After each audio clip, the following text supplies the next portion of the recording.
there's obviously a bit of a chat about the moment about promoting athletics and that kind of thing, but the way you do it is just entertaining for everybody. So do you see that as a way that athletes can, increase interest in the sport?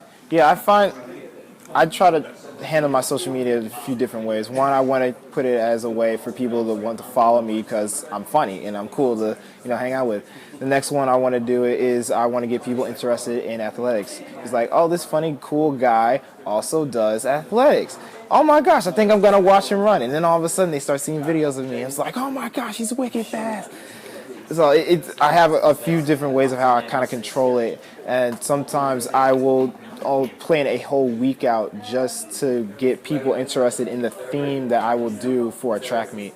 So I remember, what was one of my big ones? I think it wasn't Star Wars. It was, Dragon Ball Z. What did I do after Dragon Ball Z?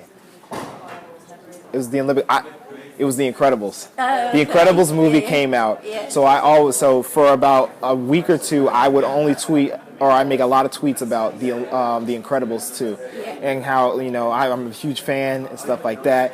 And then I'd start dropping hints on my Instagram of got my new socks. And since only not all my fans see it, only maybe like 3,000 people see it, I have a select few of people who see it. So now they feel that they are the selected chosen to see it. So that makes them excited.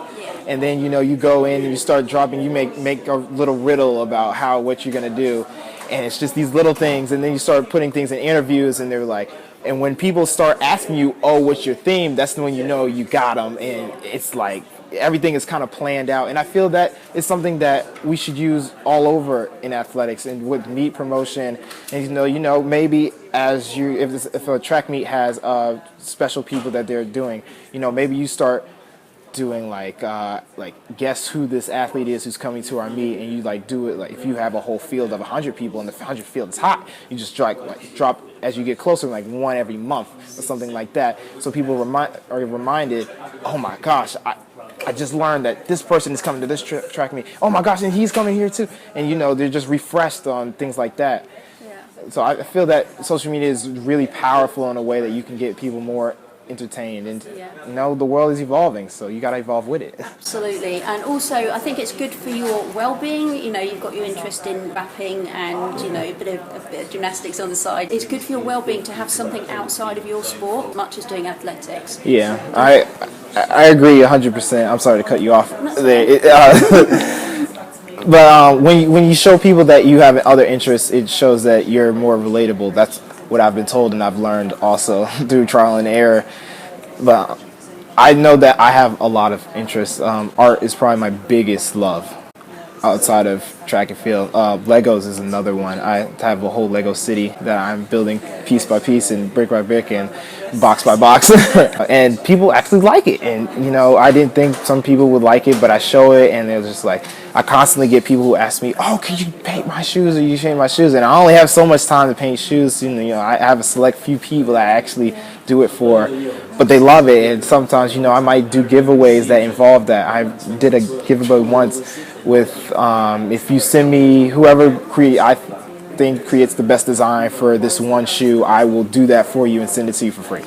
And I remember I gave it to them, and they were so happy that I did it for them, and it made me feel really good because I got to express my love outside of track with also sharing my brand and my passion on social media.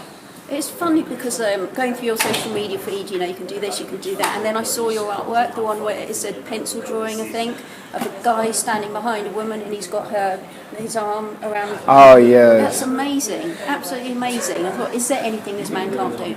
I'm not actually that good at traditional learning or math or writing. I actually have dyslexia, which makes it very hard for me. So a lot of people might, will actually see in my tweets that I spell things wrong. And I literally have an app that is designed to help me actually spell things right. But they might give me a word there's different words. But I might end up putting a wrong word, so the grammar is off. And it's just those little things that actually hurt me in my social media part that I'm trying to get over, but I've been working on my whole life. And this, I do have my limits, and that's where my brother comes in, because my brother is really good at that stuff. He's a traditional learner. He loves to read. He's really good at math. He comes out with these ideas that would kind of sometimes blow your mind out, and we're like complete opposites. But somewhere in the middle, we create things together, and it works. And we're like a really good team. You've said on Twitter that he's like your best friend and he's your mate, and also you trained your best training partner. How does that work for you guys, having your brother there with you training? Yeah, we've been training since we were young, since we ever started track. So to be honest, it's just something that's natural now.